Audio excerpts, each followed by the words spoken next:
cheio de gente bonita. Muito prazer, eu sou a Keliana Fernandes, sua jornalista, apresentadora de rádio e televisão. Por falar em rádio, olha que coisa linda. A gente está fazendo aqui o nosso MandaCast direto nos estúdios da Rádio Capital. Mandar um beijo aí para a patroa Soraya, que liberou os estúdios para a gente poder fazer esse MandaCast. E também agradecer o Hamilton, nosso chefinho, que está aqui do lado. Beijo, Hamilton, obrigada, viu? Bom, gente, olha que coisa bonitinha. Vocês já viram um negocinho desse? Eu quero. Achei fofo demais. Fofo, né? Esse aqui é o porta-copos daqui da nossa Rádio Capital. Por que eu tô aqui enrolando um pouquinho mais? Porque eu quero que você entre, e você que entra agora, não deixa de mandar o aviãozinho aí embaixo. Tem um aviãozinho embaixo, tá vendo? Ó, manda. Você também no Facebook. Já estamos online no Facebook também? Já?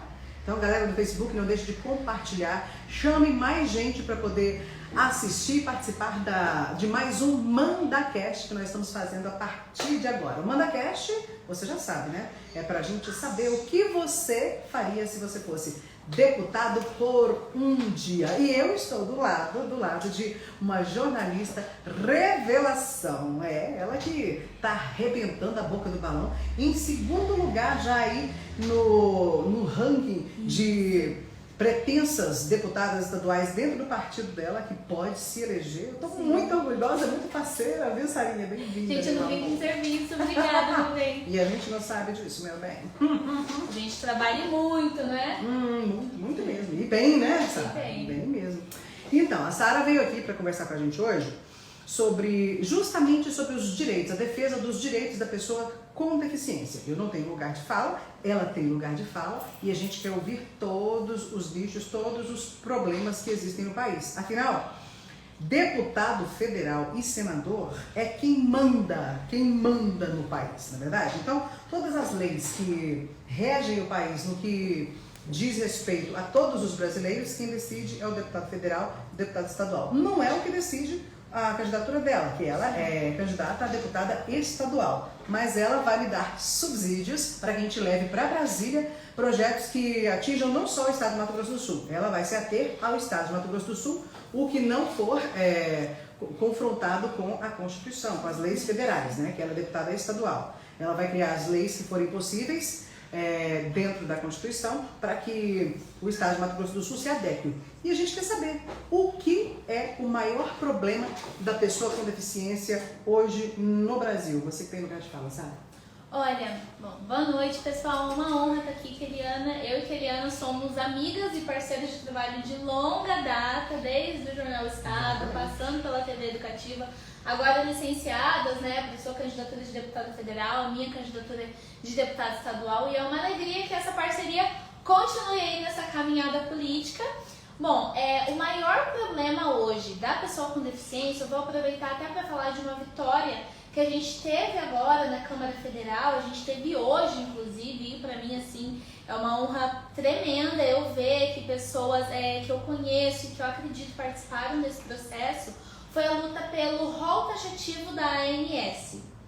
Que o que é isso? Explica isso pra gente. Existe, os planos de saúde, eles possuem rol exemplificativo, aliás, por muito tempo eles funcionaram, e agora também pelo rol exemplificativo, que é assim, eu sou a mãe de uma criança com autismo, por exemplo, e essa criança precisa da terapia ABA, que é uma terapia específica para que ela tenha o seu desenvolvimento ali com qualidade, mas o meu plano de saúde não cobre isso. Eu posso entrar com um processo via judicial e conseguir esse acesso, que é meu direito como alguém que paga um plano de saúde. Isso acontece por meio do rol exemplificativo. Com o rol taxativo, que era uma coisa que queriam colocar, inclusive, tinham donos, empresários de planos de saúde tentando pagar deputados e muitos aceitaram. Isso acontece muito lá em Brasília. Isso acontece né? demais. Acontece Lobbies, demais. chamados lobbies. Os chamados entendeu? lobbies. Com isso, eles queriam tornar o rol taxativo. Então, se esse procedimento não existe no rol da ANS, não existe no plano de saúde, a mãe vai ter que pagar particular. Entendi. Só que O taxativo, então, não seria para criar uma taxa e ser atendido, não. Não, para não tirar dá abertura nenhuma. Nossa. Então, um movimento de pessoas com deficiência, principalmente familiares, mães de crianças, jovens, adultos, né, com deficiência, começaram a lutar por isso. Eles chegaram a votar favorável e passou numa primeira votação, mas começaram a tentar convencer deputados federais e senadores e um a um conversar e fazer esse trabalho muito árduo e colocar na imprensa para ter esse confronto, que isso tudo faz parte do jogo, né? E acabou que hoje foi determinado que o rol continua sendo exemplificativo. Então, assim, foi uma vitória tremenda. Mas foi uma vitória no Congresso ou foi uma vitória de jurisprudência? Foi uma vitória no Congresso. Foi votado no Congresso. Isso. Votado no Congresso. Foi votado no Congresso. Deputado estadual, deputado federal e senador. Isso, Passou já nas duas casas já? Passou. Foi sancionado já pelo presidente ou só foi aprovado? Ainda não foi sancionado pelo presidente, agora a gente está aí no aguardo. Mas é o que tudo indica, assim, tem se caminhado positivamente esse debate. E até uma coisa, Keliana, que a gente tem que estar muito atento quanto à luta das pessoas com deficiência, porque o tempo todo tentam nos tirar direitos que já nos foram concedidos. Ano passado, a gente teve uma briga gigante porque queriam pegar a lei de cotas no mercado de trabalho, que já é uma lei oferecida de maneira muito supérflua para as pessoas com deficiência, queriam abrir isso para familiares, para mães de pessoas com deficiência, e não apenas isso, queriam diminuir a multa do Ministério Público para as empresas que não cumpriam a lei de cotas. Queriam fazer isso? Queriam fazer isso. E aí o que acontece hoje? Que não que essa lei acabou passando, né? Mas o que acontece hoje? Eles contratam só pessoas com deficiências mínimas, com deficiências consideradas deficiências leves. Não são deficiências severas, mesmo que tenham profissionais com deficiências severas, formados e com muita experiência e com muito a agregar para a empresa, eles não contratam por preconceito. E aí, se você abrir isso, eles não vão mais contratar pessoas com deficiência, vão contratar familiar. O que seriam, então, como é que é classificada essas deficiências severas ou mais brandas? Você pode exemplificar pra gente? Bom, é uma deficiência severa, é uma deficiência que tem um comprometimento muito grande dos membros ou dos sentidos, no caso, se for uma pessoa cega, por exemplo, que impede grande parte dos movimentos, da locomoção, da convivência da pessoa. Existem as deficiências moderadas, que ficam ali no meio do caminho, e existem as deficiências leves. A minha deficiência, por exemplo, não sei se vocês estão vendo, tem um bracinho. Por isso que meu padre chamava mãozinha amiga, chama mãozinha amiga. E o passarinho é por causa disso também? Porque no TikTok, no Instagram dela, não é Sara Santos, você não encontra. Você encontra Sim, a Sou Passarinha. Passarinha. É por causa disso? Então, o Sou Passarinha, ele veio de um apelido que a minha mãe me dava. Porque a maioria das pessoas me chama de Sarinha. Hoje, agora, como figura política, né, a gente bate ali no Sara Santos, uma imagem mais... Ah, ó, dica, não faça isso. Vai no Vai no que o Sarinha. pessoal te conhece, porque é isso que pega. É até uma coisa que a gente tá percebendo agora, assim, né? Mas muita gente me chama de Sarinha. Minha mãe sempre me chamou de Sarinha. Eu toda vez, E né? vem Não tem Sarinha, jeito. Eu não passa consigo Sarinha. chamar a Sara Santos de Sara Santos, é Sarinha, né? Sarinha. Pra mim, ela vai ser minha terra Sarinha, né? Aí veio passarinho disso, Sarinha, passarinho. E foi muito engraçado, porque na internet, principalmente no TikTok, que é onde eu tenho mais seguidores, onde eu tenho mais pessoas, eu sou a passarinha. Me explica que ela tem, é 200 mil? 260. 260 mil pessoas. Uma galerinha. De seguidores lá no TikTok tem a Sara Santos, viu? Cuidado, Paulo Duarte!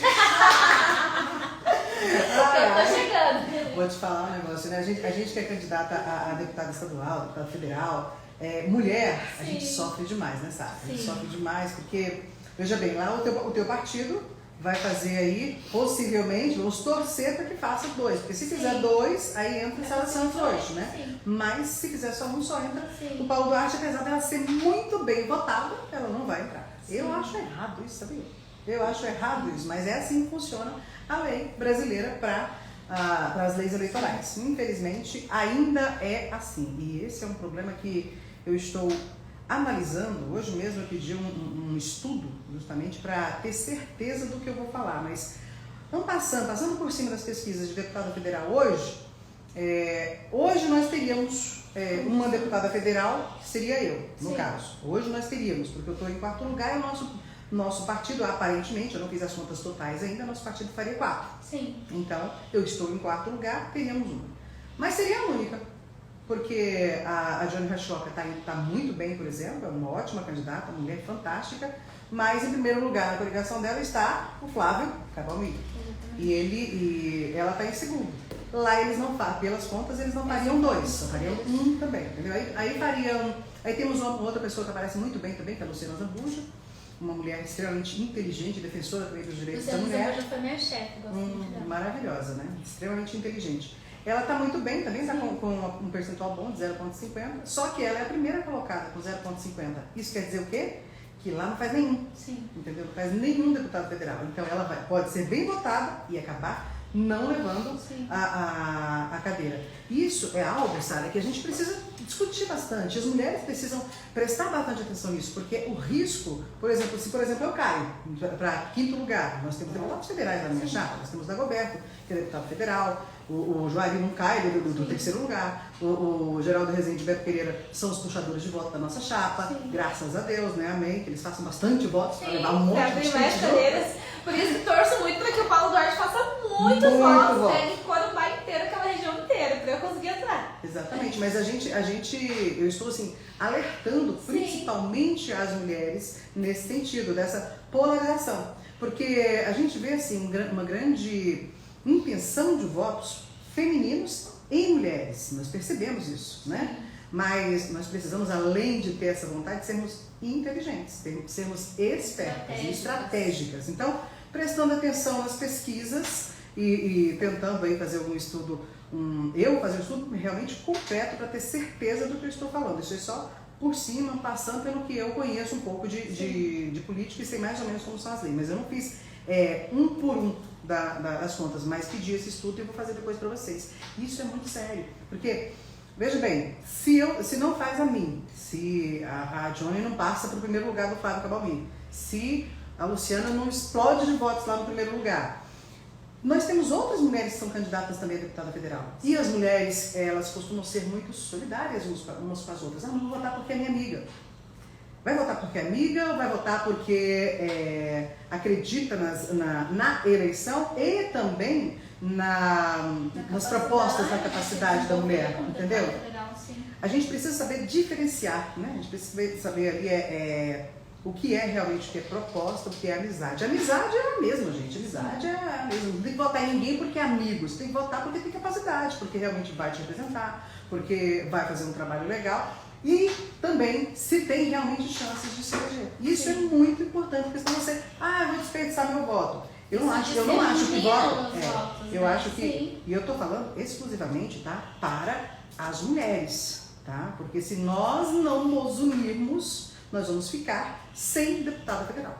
Eu queria que entrasse a Johnny, queria que entrasse a Luciana, queria que entrasse a coronel do meu partido, a Pia Cavassi novamente, entendeu? A gente tinha que fazer mais mulheres. Nós temos 52% do eleitorado e nós precisamos dar uma sensibilizada na política brasileira, né?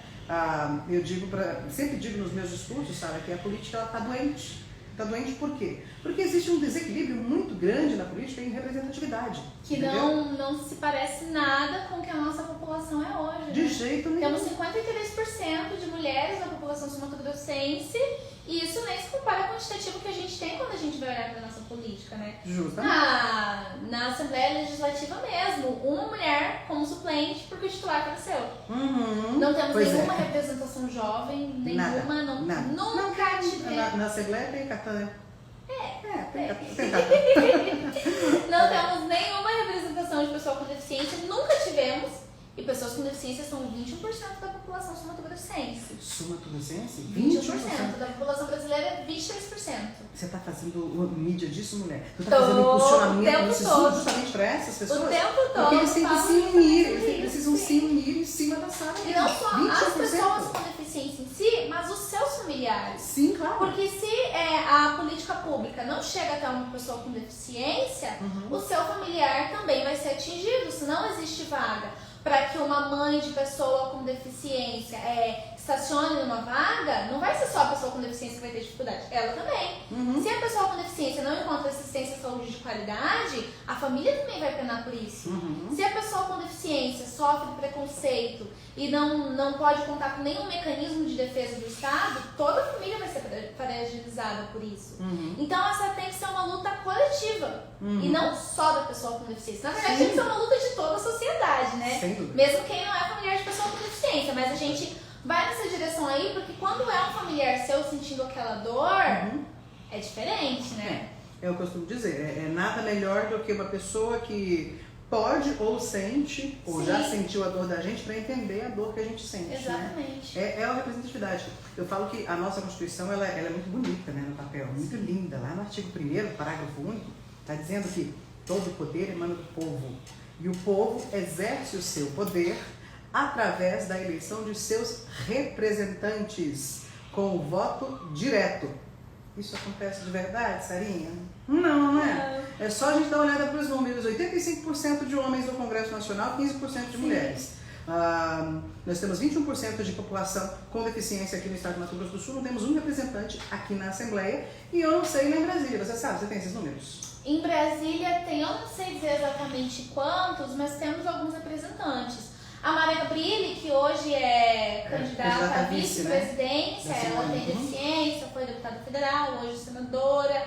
O Romário, se não me engano, ele pega muito essa luta da filha, ser pai de pessoa com deficiência.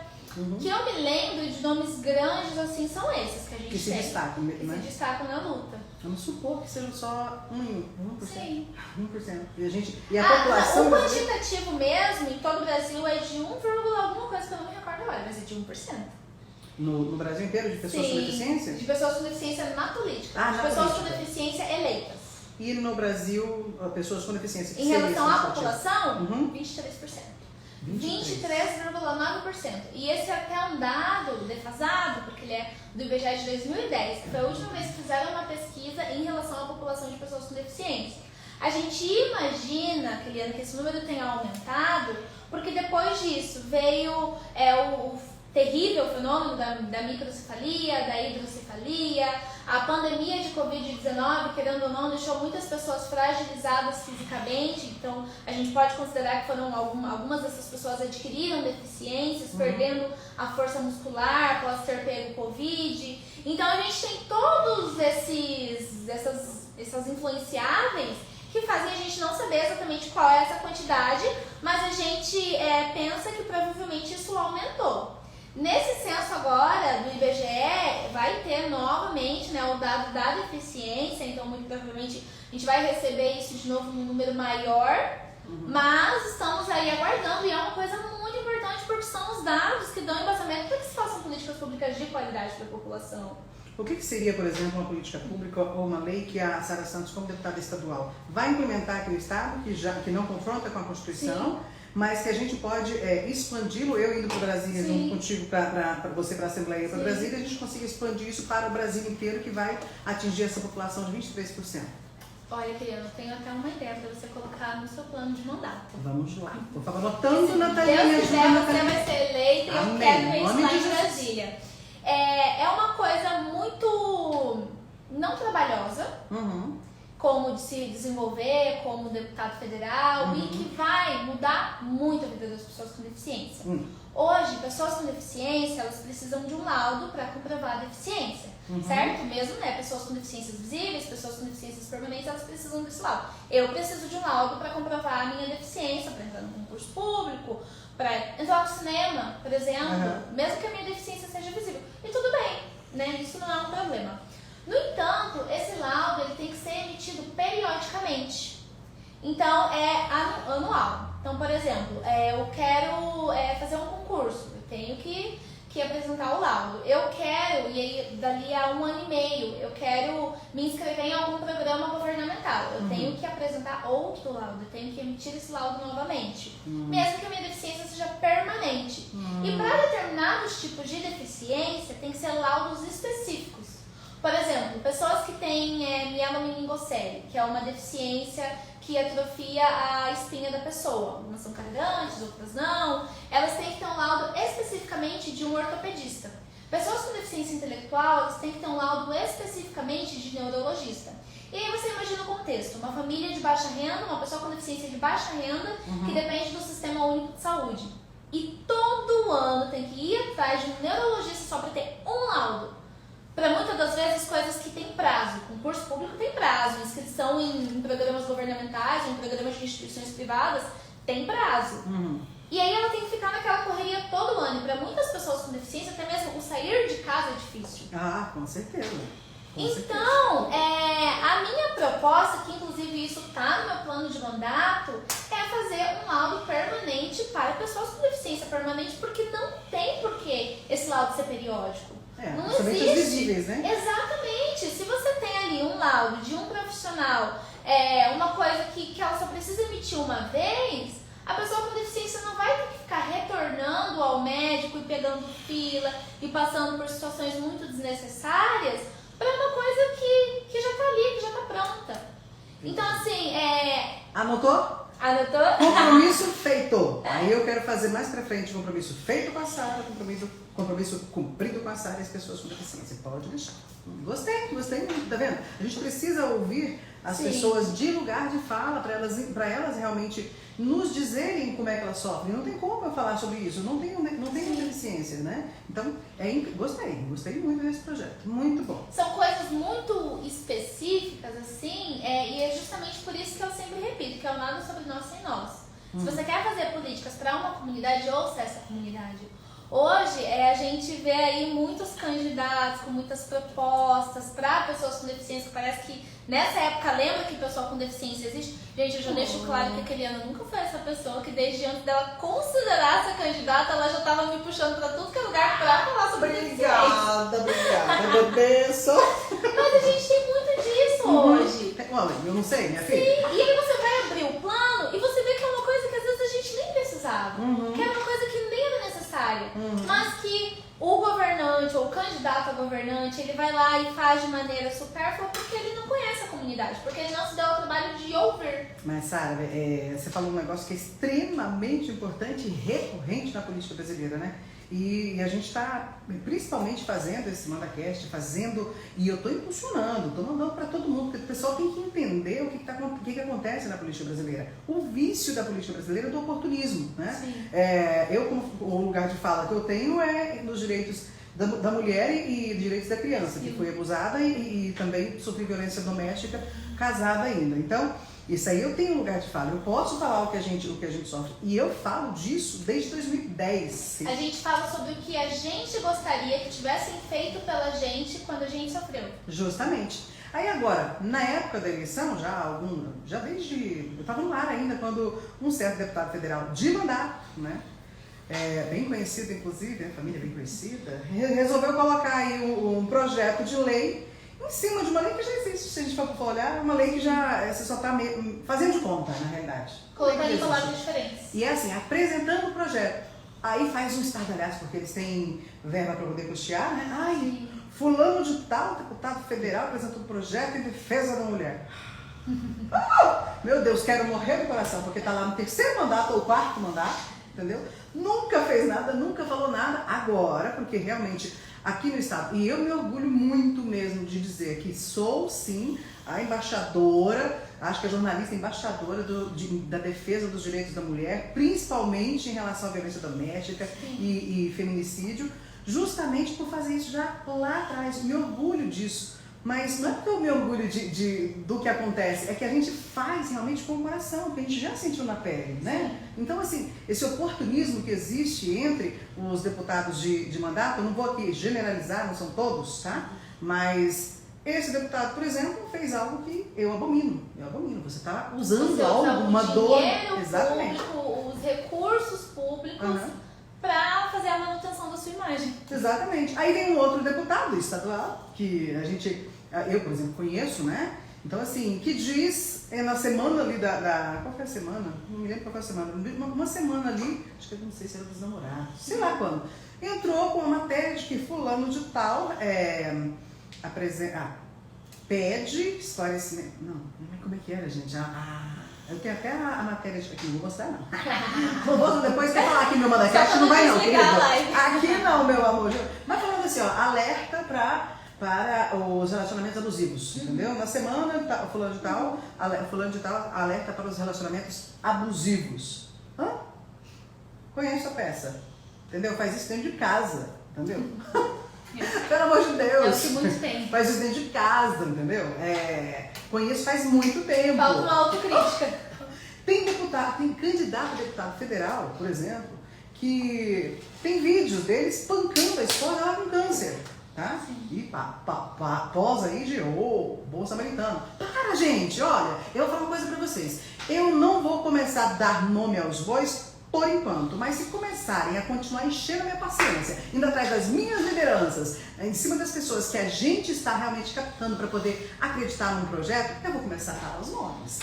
Vou começar a falar os nomes. Eu tô cansada disso. Cansada de ficarem só espezinhando a gente, só espezinhando, só falando. Vai lá, filha, você é candidata.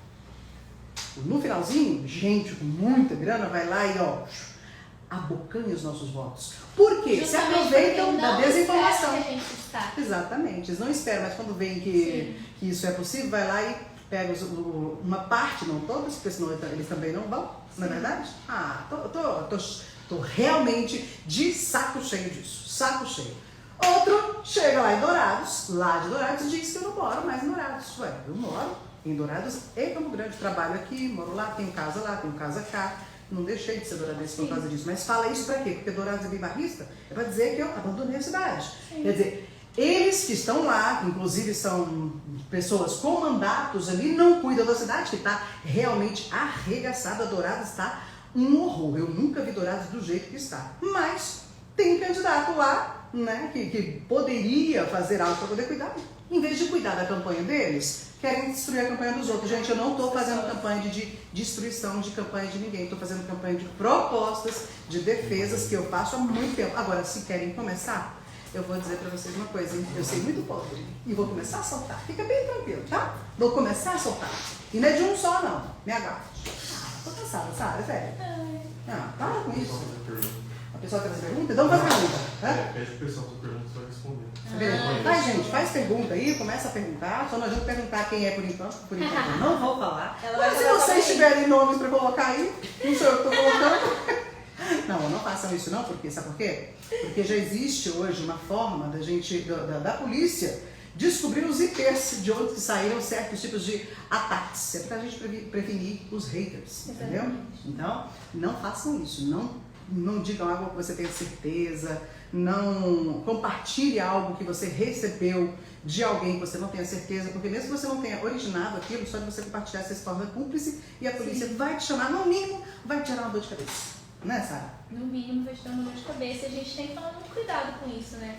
Sem dúvida. Com como as informações circulam. Mesmo que às vezes dê vontade, soltar uma coisinha. Você estava falando agora há pouco aí dos lobbies, né? Que tentaram impedir a lei de vocês. Eu me lembrei também da lei de paridade salarial entre as mulheres, que é uma lei que, quando eu era casada lá atrás com o falecido, deixa eu ver falecido, ninguém conta pra ninguém, tá? Depois eu nem vou repetir esse Mandacast, mas a gente conversou, a gente fez uma viagem, né, lá nos Estados Unidos e tinha uma lei lá muito interessante, uma punição para as pessoas, para os empresários que não cumprissem salarial. Aí por que você não coloca lá no Brasil? É o deputado federal, né? Coloca no Brasil, não vai passar, experimenta. Então, não, você já tem. Entrou, apresentou, aprovou na Câmara.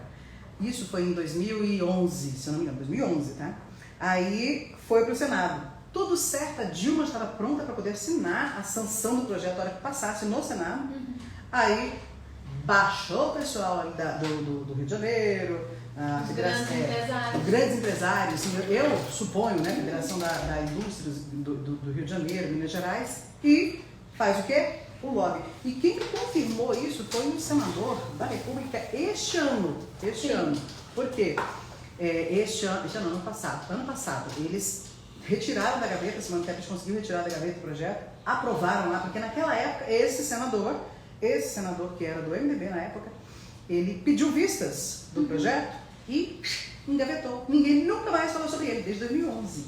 Aí ano passado, como as guerreiras, eu falo que as senadoras daquele Congresso Nacional, todas, eu tenho muito orgulho de dizer que pelo menos 2 delas são sul-mato-grossenses e estão nos representando muito bem hoje como candidatas à presidência da República, né? Eu falo pra você que tenho orgulho das duas, da Simone Tebet, orgulho da Soraya Tronic, entendeu? Vou falar uma coisa pra vocês, se nós tivermos mais parlamentares, mais senadoras lá, como elas duas, eu vou falar, ninguém aguenta esse processo, de jeito nenhum, essas mulheres são porretas demais. Bom, eles conseguiram fazer valer lá uma bancada feminina, porque você vai entender um pouco disso. Eu entendo porque eu trabalhei lá em Brasília em 2000, no ano de 2000, né? 99, 2000, eu trabalhei lá em Brasília. Então, a bancada ela tem direito à fala, a bancada tem direito a ter uma liderança, a bancada ela consegue se articular. Em determinadas situações. Exatamente. Normalmente isso é feito só com especificidades ou partidos, entendeu? Líder da bancada do partido tal, líder da bancada da evangélica. Então, assim, tem algumas... Elas conseguiram construir ali uma bancada feminina, lideranças femininas. Então, a Simone Tebet era presidente e conseguiu desengavetar esse projeto na articulação política com o Pacheco. Foi muito interessante que eles conseguiram aprovar. Mas um senador falou comigo, eu fiz uma entrevista com ele à época, eu estava no Jornal Estado, falou para mim que se fizesse, se realmente conseguissem aprovar, era muito difícil, porque o lobby já tinha começado, ele usou exatamente essa palavra. Ó, vou ser bem sincero com você, vai ser muito difícil de passar porque já baixou para cá para poder fazer lobby. Eu falei, meu Deus do céu, não acredito. E começamos a bater aqui, né, aqui no Estado, falamos, movimentamos a BPW, movimentamos o relator do projeto, movimentamos também aí a BPW Brasil entrou na parada. A representante da BPW Brasil, na ONU, inclusive, participou de uma live junto com mais, eu não me lembro quantas senadoras, muitas senadoras, uma coisa muito interessante que a gente fez. Conseguiu aprovar. Aí foi para a sanção do presidente. Não assinou? Não. É muito difícil você colocar um lobby. É muito difícil. Fale, diga-me. Sara, por que quem tem esquizofrenia não se aposenta e não é doença?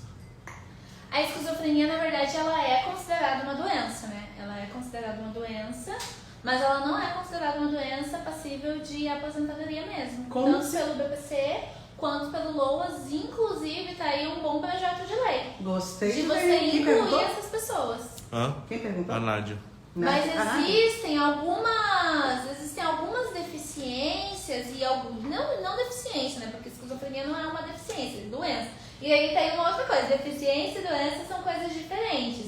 Mas existem algumas condições físicas e intelectuais que ficam aí nesse meio de isso acarreta algum dano na minha vida, mas ao mesmo tempo eu não recebo nenhum benefício do governo por isso. Por exemplo, a visão mononuclear, que é quando a pessoa só tem uma visão, né? Quando você tem a visão de um olho. Não é passível de nenhum benefício. Mas isso acarreta dificuldades na vida da pessoa. Atrapalha muito. Atrapalha muito, exatamente. Nossa. Então, aí é um grande problema que a gente tem e que a gente tem todo esse trabalho de fazer as nossas lideranças políticas se sensibilizarem por isso. Interessante. Sim. Olha, isso é uma coisa que eu também não sabia. Eu não Sim. sabia eu achava que a esquizofrenia também se encaixava aí para vocês terem os benefícios. Eu não sabia. É um projeto para a gente colocar. Nathalie, anotando tudo, Nathalie, por favor, vamos criar também então um projeto assim para que as pessoas que têm a esquizofrenia também tenham direitos, né? Direitos os mesmos. Algumas pessoas que têm assim uma esquizofrenia mais agravada até conseguem. Eu já vi casos de pessoas que conseguiram.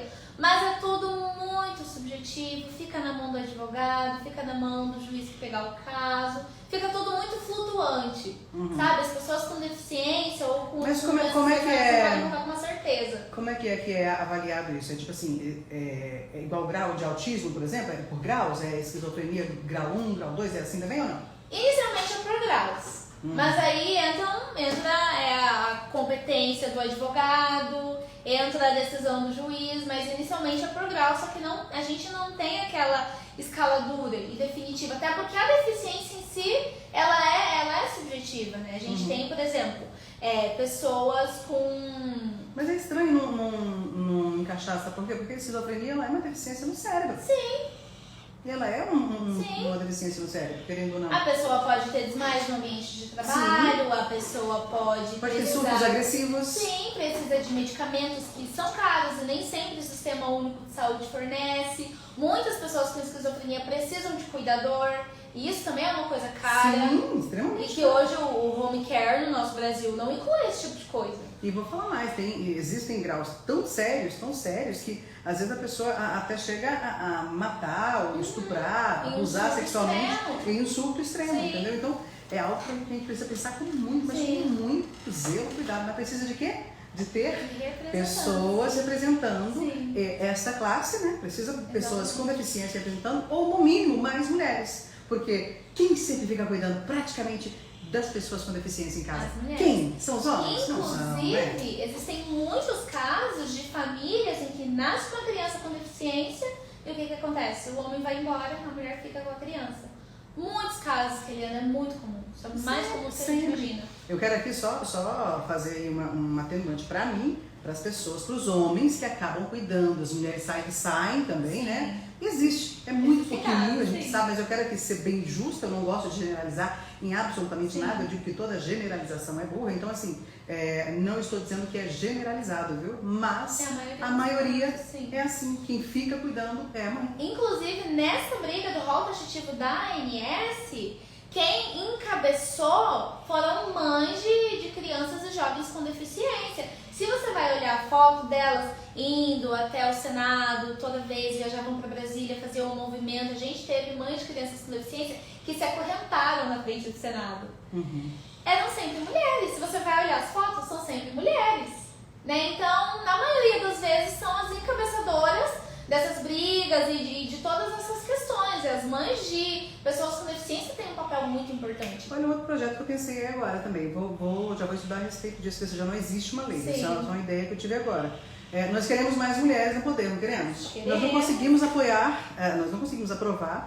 os 30% de cadeiras obrigatórias. Seria necessário. Por que a gente, já que temos aí 23%, já que nós temos 23% de pessoas com deficiência, vamos apresentar um projeto para tentar aprovar um mínimo, pelo menos, de representatividade das pessoas com deficiência no Congresso Nacional. Nós automaticamente nós teremos mais mulheres. Se a gente fizer isso. Os partidos vão explodir se a gente fizer isso. Vamos. Justamente porque, infelizmente, e na maioria dos partidos, a gente vê sempre a pessoa com deficiência ali no lugar de ser a que está na publicidade, não ser a que está na liderança. Eu sou uma das únicas candidatas com deficiência do pleito de Mato Grosso do Sul. Se não me engano, sou eu e mais umas 3 pessoas que estão nisso. Porque elas não chegam nem mesmo na candidatura. Mas eu acho que, sabe, seria necessário, a gente tem que ter sim políticas públicas de incentivo a mais pessoas com deficiência na política, porque não é à toa que hoje a gente olha para o nosso Brasil e não vê políticas representativas. A gente tem uma lei brasileira de inclusão, que é chamado de Estatuto da Pessoa com Deficiência. Então é ali que tem tudo que rege a vida de uma pessoa com deficiência. É uma lei muito boa, querida. Eu acho que essa lei ela poderia ser usada como referência na Europa, em outros países, na América do Sul, como na América do Norte, como referência de políticas públicas para pessoas com deficiência. Só que não dá, porque não é cumprido, porque não tem fiscalização. Mas isso é praxe, né, no Brasil? Sim. Se você for olhar, por exemplo, o que está na Constituição, que nos é garantido, se todo cidadão brasileiro fosse entrar contra a União, porque não tem esses direitos que estão garantidos em Constituição que nós temos, meu bem, ia quebrar o país, só em precatórios. Não? É sério, é verdade. Pensa bem, lá diz que nós temos direito a segurança pública, transporte, saúde, educação, habitação, lazer, cultura. Tudo isso está garantido na Constituição. Nós temos direito a isso. Você tem? Não. Tudo? Me considero privilegiada ainda porque fui uma pessoa com deficiência que conseguiu se formar na faculdade. Pois é. Muitas não conseguem sequer se formar no segundo grau. Pois é. É basicamente isso. Nós precisamos de ter mais representatividade mesmo, fazer valer o que está na Constituição. Pelo menos o artigo 1º, pelo menos o primeiro. Parágrafo único. Dignidade humana. Só isso, entendeu? Vamos colocar lá o parágrafo humano que diz: todo poder emana do povo, o povo exerce esse poder elegendo seus representantes através do voto direto. A palavra representantes, estou estudando direito, e tudo que a gente presta atenção mesmo em todas as disciplinas é que a gente tem que levar tudo ao pé da letra, na letra da lei. Na letra da lei, a palavra representantes quer dizer o quê? Você me representa, Sara. Eu represento você. Se a representatividade está totalmente fora de disparidade, está tudo errado, não está levando nada. Hoje somos representadas por homens brancos, engravatados, de meia idade, a maioria já tinha muito poder aquisitivo antes de entrar na política. Mesmo porque a política não deveria enriquecer ninguém. Justamente. Nós temos aí algumas leis que eu acho que são bem injustas, até para quem quer entrar para a política. Hoje, por exemplo, eu defendo totalmente pessoas criticam muito o fundo eleitoral. Criticam bastante, mas eu achei muito interessante a resposta da Soraya Tronic no último debate, no último domingo da Band. Acho que teve foi o Ávila que perguntou algo para ela a respeito do fundo eleitoral. E ela falou assim, e ela deu uma resposta que estava na minha boca. Pô, se não existisse fundo eleitoral, eu nem candidata era. Você seria? Não, se não existisse fundo eleitoral, a gente que não tem dinheiro, veio de família humilde, pobre, dependeu e sente na pele realmente o que é a realidade do povo brasileiro, nós nem seríamos candidatos, entendeu? O que a gente precisa é aprimorar essas leis para que esse dinheiro realmente chegue à mão de quem realmente viveu tudo isso. Por exemplo, as mulheres, por exemplo, pessoas com deficiência. Eu acho que afunilar mais, entendeu? Afunilar, mulheres que não tenham bens, por exemplo, ou não tenham a renda mínima de tanto, alguma coisa assim para que a gente possa realmente dar direito a essas mulheres, a essas pessoas, não só mulheres, mas de competir. Exatamente. De apresentarem seu projeto com equidade. Porque hoje quem tem mandato está à sua frente, assim, anos-luz, porque ele pode utilizar tudo que ele tem de benefício lá na Câmara para poder se promover. Gente, vou contar uma coisa para vocês. Um pulo do gato para, inclusive, provavelmente ele sabe, mas a gente faz de conta que ele não sabe e vamos falar para ele, presidente do Ayashi. Este ano, olha, todo deputado federal, isso aí poucas pessoas no Brasil sabem. Por que eu falo isso? Porque eu milito na política desde 16 anos. Eu só descobri isso há pouco mais de 4 anos. O quê? Cada deputado federal, só federal, viu? Agora você vai entender por que todo partido lança candidato a deputado federal e às vezes lança só 5. Tem um partido aí que lançou só 5 candidatos a deputados federais. Por quê? O deputado federal, todo deputado federal, cada voto de deputado federal vale um valor em reais para o partido, tá? Para o partido. Tá me entendendo?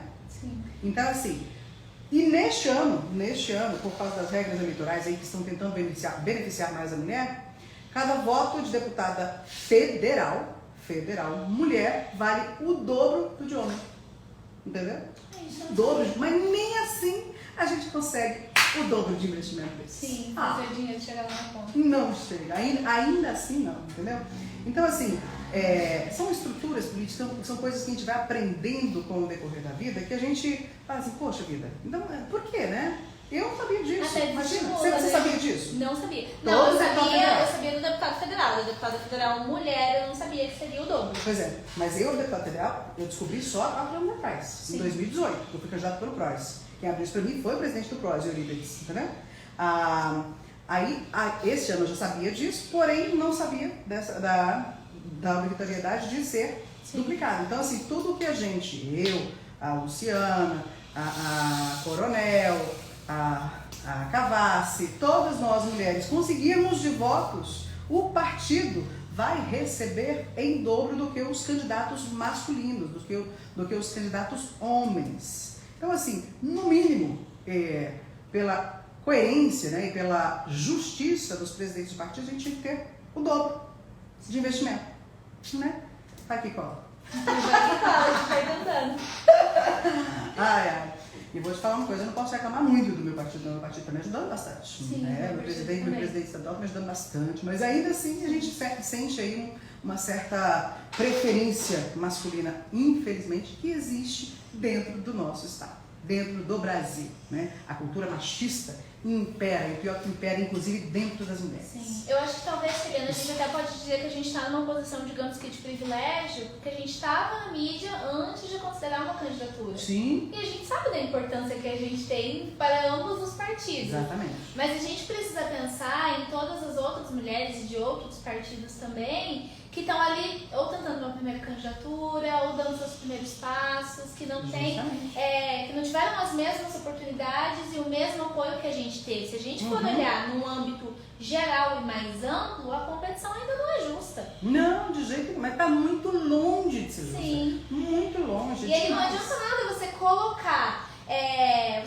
uma cota de candidatura, se a gente não vê esse resultado lá no final, é porque essa cota não está sendo eficiente. Tem algumas pessoas que questionam, por que vocês querem cota? Lutem por isso. Sim. Gente, a gente está tentando. A gente tá tentando. Mas a gente tá Eu também não sozinha. gosto de nada de mão beijada, não, Sim. entendeu? Eu não gosto de nada de mão beijada. Acho que a gente tem, eu principalmente gosto muito de desafios, né? Mas tem coisa que não tem jeito, meu Deus, Sim. não tem jeito.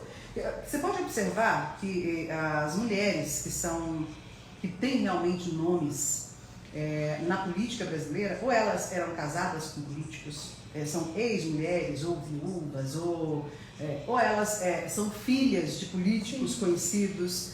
Normalmente, eu não estou generalizando também, tá? Elas vêm de família muito abastada, ligada à política, entendeu? Uma pessoa como a Sara, uma pessoa como a Keliana, que nasceu lá em Goiás, Sim, lá no trabalho. catava merda de vaca e de cavalo para poder arrumar a hortinha, ajudar o orçamento doméstico lá de casa. Pois quando que uma menina que fazia isso na infância, com 9, 10 anos, vai chegar ao Congresso Nacional? Sim. Quando isso acontecer, meu bem, você vai ter que explodir nas redes sociais, entendeu? Porque hoje é moda isso, né? Você fazia aí, viraliza se você chega no ápice. Os adolescentes estão chegando com a cabeça fresca e conscientes. Olha que E maravilha. as meninas querendo mais mulheres no poder. Quem falou? Kelly e Cristina. Ô, sua linda, um beijo pra beijo. você. Acho que a Kelly é lá de Dourados. A Kelly Cristina acho que é de A Dourados. nossa juventude vai ter um papel muito grande nessas eleições, eu não tenho dúvidas disso, independente de se isso vai me beneficiar ou não. Hoje eu sou uma das candidatas mais jovens de todo o pleito. De todo o pleito estadual, de todo o pleito federal. Não sou a mais jovem, sou uma das mais jovens. E eu não percebo... falo, A coisinha tá com em cima. Vamos colocar de federal? Nem. Ó, trabalhei com você no Dorcelina Folador. E isso dava muita dó, porque não conseguia os laudos para aposentar. É muito feio as crises, já presenciei isso. Foi com você. Foi. Quem falou? Foi A Nádia Cristina. Foi a Nádia. Verdade, Nádia. Verdade mesmo. A gente... Nossa Senhora, eu batalho isso faz muito tempo também, né? Como você disse, né? Que eu não defendo a causa das minorias só agora que sou candidata. Sim. Não, já faz muito tempo que eu sou minoria, eu vim da minoria pobre, bem Sim. pobre mesmo, né? Sem condições de nem estudar, inclusive. Mas a gente faz. E realmente, a Nádia falou uma coisa que é verdadeira. Como é difícil isso. Sabe uma Como coisa eles que sofrem. me dói muito, Keliana? É a gente ver o poder público agir como se estivesse fazendo um favor. Mas a mãe da criança com deficiência é pagadora de impostos da mesma maneira que a mãe da criança sem deficiência. Pois é. Não deveria ser um favor, não deveria ser considerado algo que você está dando como se fosse muito generoso, porque não, é um direito civil. É direito está Sim, garantido, né? sim. Está garantido, é revoltante. Uma grande amiga minha, assim, que eu tenho como minha segunda mãe lá em Dourados, por exemplo, que é a Cidinha Torquete, é um retrato que a Nádia está falando aí, e que eu tive que batalhar muito, falar com muita gente para poder fazer valer o direito dela, que era visível demais. É tanto que ela hoje ela quase nem consegue andar mesmo. Sim. Teve um problema e quase nem consegue andar.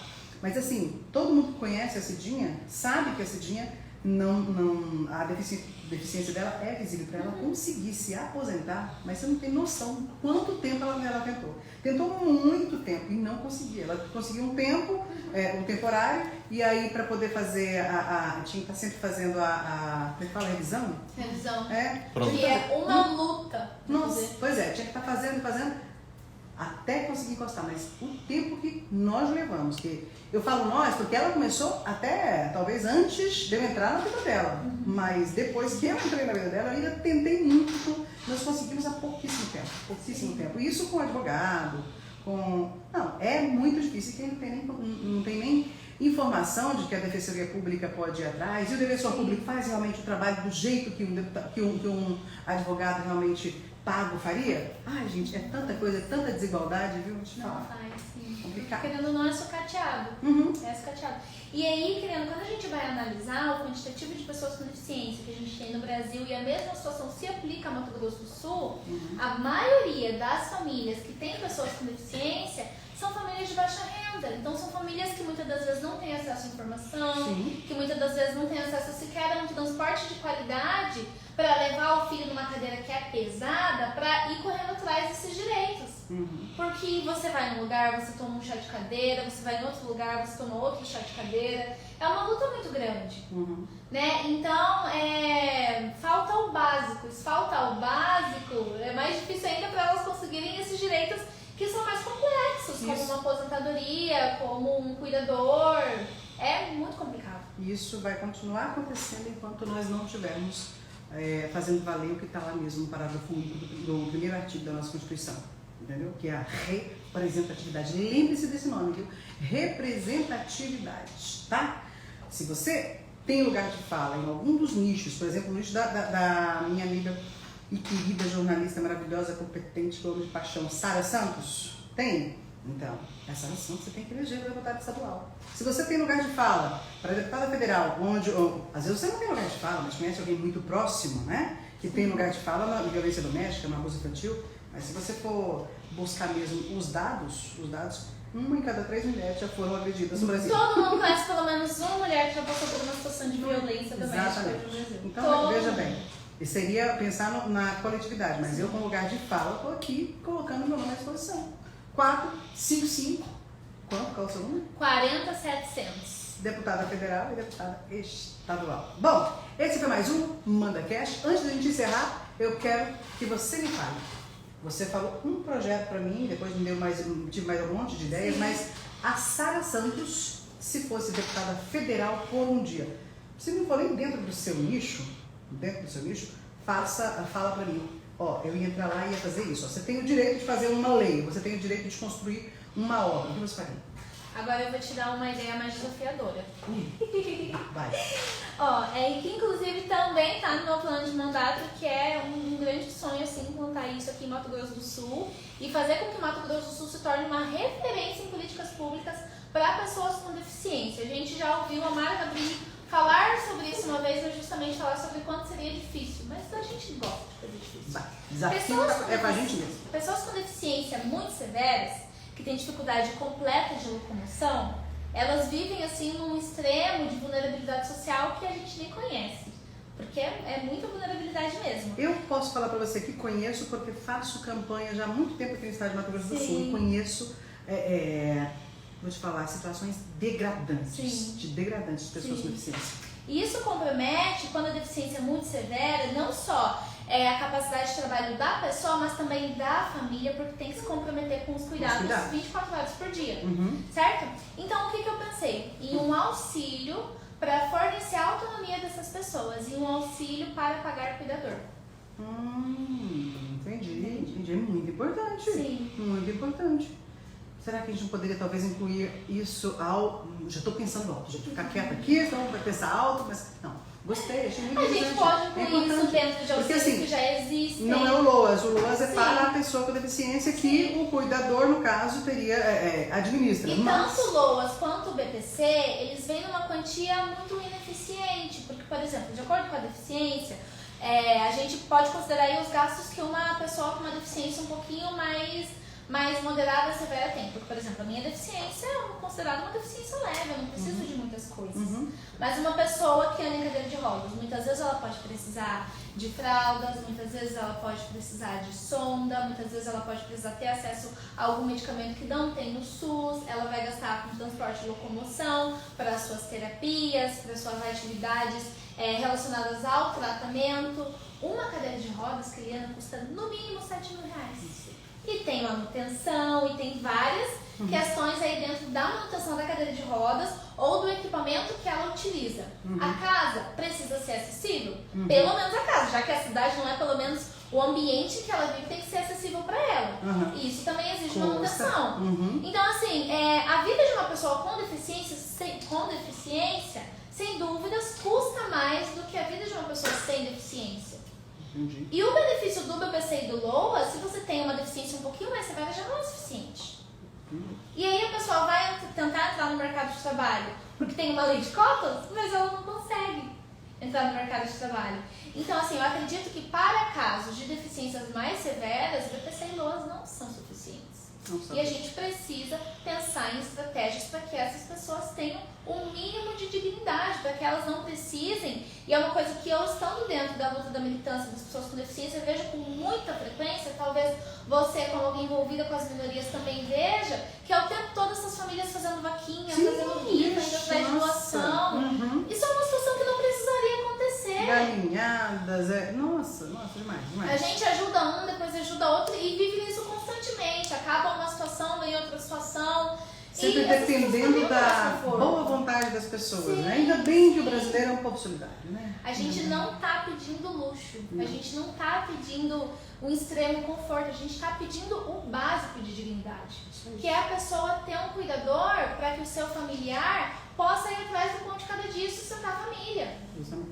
Justamente. Fica a ideia. Eu adorei a ideia, vou te falar um negócio aí. Próximo passo, vou ser federal, você vai ser estadual. O próximo, então, eu vou pra senadora, você vira deputado federal. Combinado? Fechou? Combinado. Aí, garota. Foi mais uma da Cash. Gente, fui!